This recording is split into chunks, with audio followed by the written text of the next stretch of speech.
বিকেল বেলায় ১ কাপ চা খেয়ে নতুন জামা কাপড় পরে রেডি হয়ে নিলাম। যাব হচ্ছে মামার বাড়ি, আর তার আগে একবার যাব আমার ব্লাউজটা বানাতে দিতে।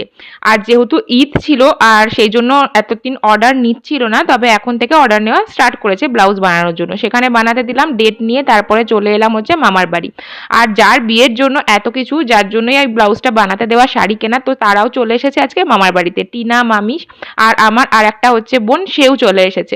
তারা এসেছিল মেনলি হচ্ছে ইনভিটেশনের জন্য, আমার বাড়িতেও এসেছিল। সেখানে এসে অফিস বাবা, মানে আমার দাদুকে আমরা অফিস বাবা বলি, তো সেখানে গিয়ে ইনভিটেশন কার্ড দিল, সবাইকে ইনভাইট করলো আর তারপরে চলেও গিয়েছিল। আর আজকে রাত্রেবেলায় মেনুটা ছিল দারুণ। মণিমা বানিয়েছিল মিক্স একটা ফ্রাইড রাইস, যেখানে চিংড়ি মাছও কিন্তু বাদ পড়েনি। আর অপর্ণা তো সকালবেলাতেই বানিয়ে দিয়েছিল চিকেন কষা, যেটা খেতে দুর্দান্ত হয়েছিল। আর এই কম্বিনেশনটাও অলওয়েজ হিট করে, সেই জন্য এই দুটোতে মিলে দারুণ হয়েছিল খেতে।